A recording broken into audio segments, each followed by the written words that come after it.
How to be a top 10 instructor. 1.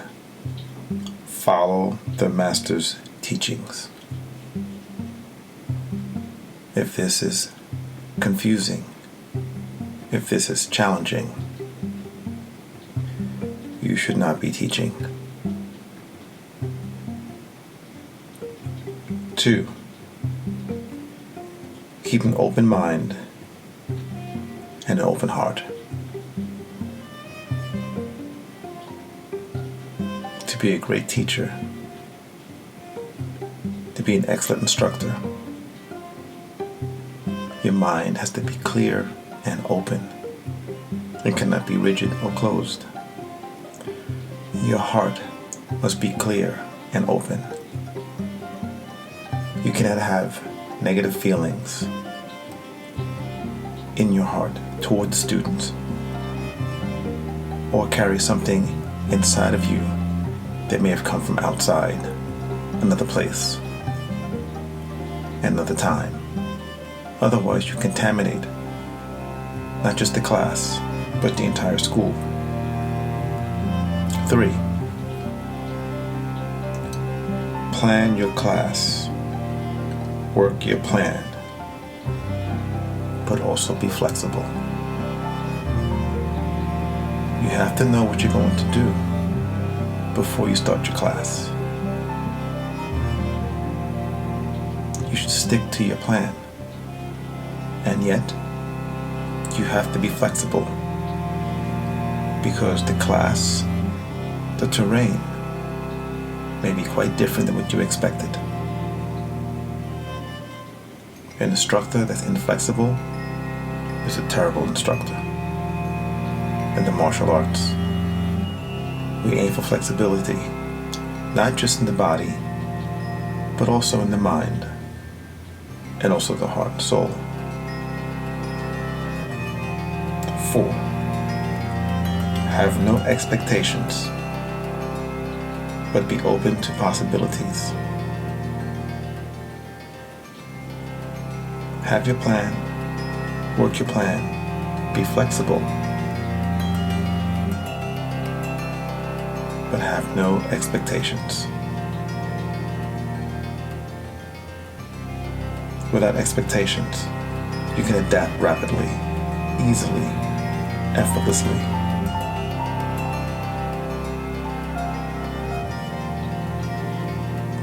5.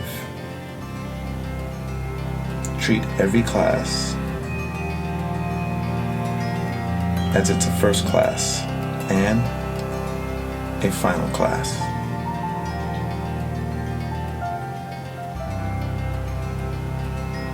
Start fresh. Fresh mind. Fresh heart and soul. Fresh eyes, fresh ears. This class is the very first class. But also, this class is the very last class. You don't know when you will see these students again. So send them off great. 6. Go in as a champion. It's a championship game. And the game is called empowerment.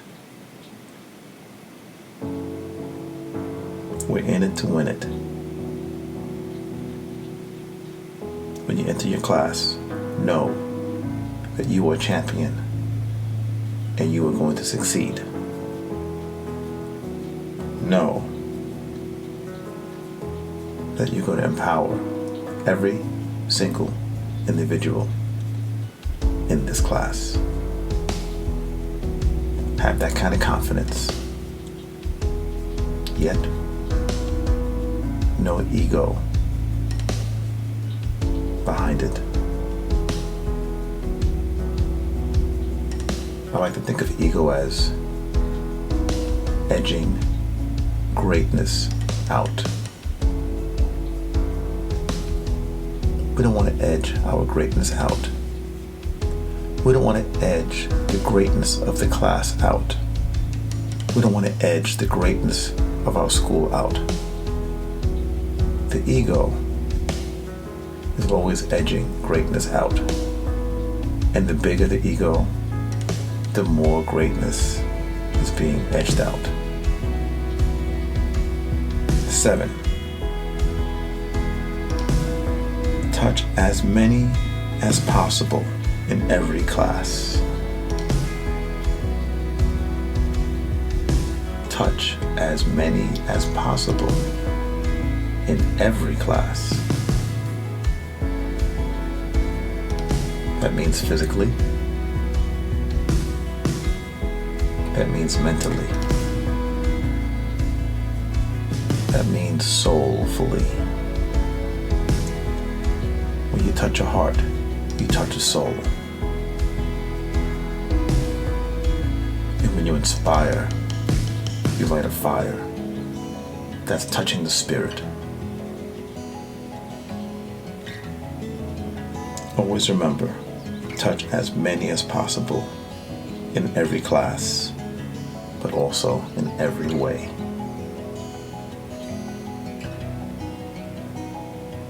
8.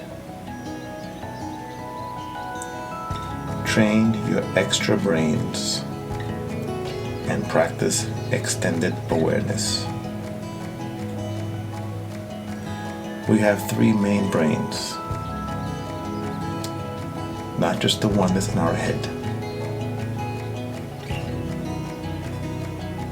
There's another brain in your gut, a greater brain. If you look closely, you will notice that your intestines resemble the brain, and the brain resembles the intestines. Using your lower brain, you can sense, you can feel, you can intuitively know what's about to happen. This takes training. This takes practice. This takes awareness and attention. But as you begin to focus in this area, your attention there will expand your awareness. Trust your feelings, trust your gut. But also use your third brain, your heart.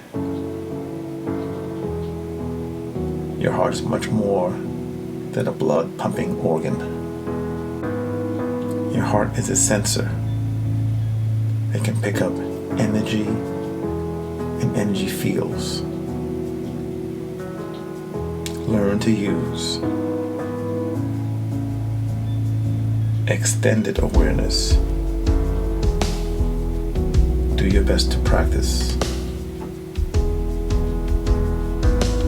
Use not only the eyes and the head, but also the eyes and the heart, and also the eyes in your gut or your soul. 9. Light the fire of desire. Aim high. Empower and inspire. Motivation is key. But before you can light another's fire, you must have fire within yourself. Be motivated. Stay motivated. Add the fuel you need to keep your fire burning bright and burning strong.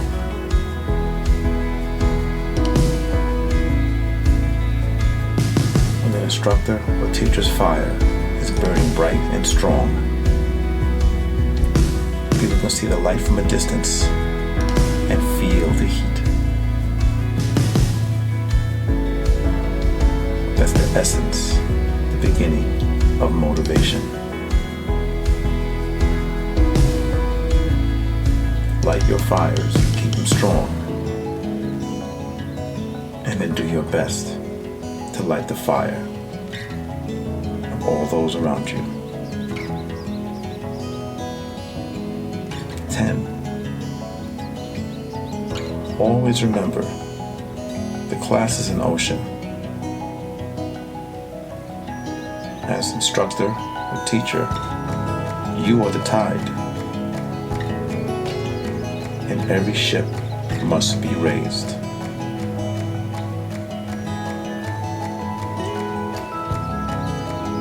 You must do your best to raise the motivation, to raise the self-esteem, to raise the self-image, to raise the students' self-confidence, belief in themselves, to raise the tide of the entire class.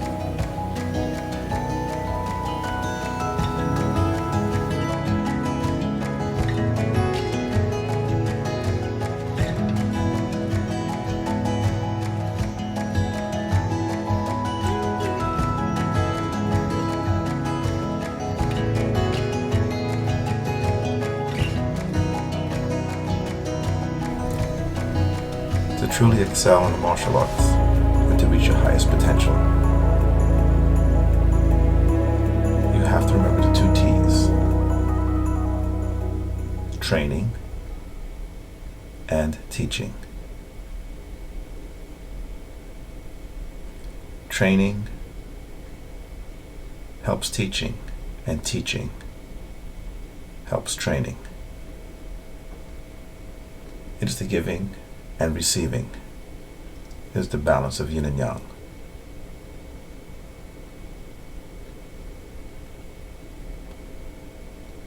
Those who teach will always have far greater depth and understanding than those who just train. But you must have both.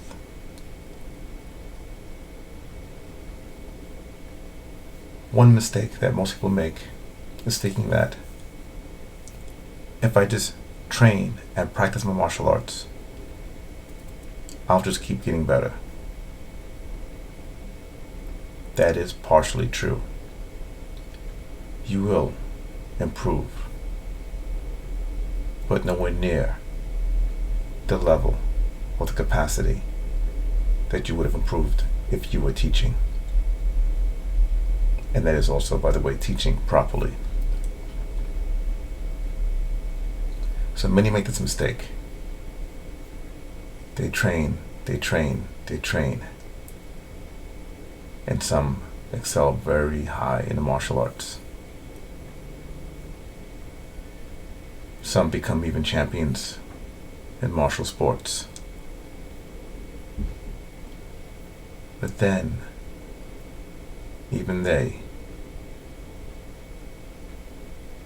when people come to them to learn and they decide to teach, they lack much. They don't have the skill, the knowledge, the depth of understanding to teach. And as time goes on, their martial arts too begins to fall, begins to drop, begins to wane. So training by itself, you reach a peak, and then you do not go much further. But then the other side is those who teach and then stop training. If you're teaching but you don't train, your martial arts is falling, and eventually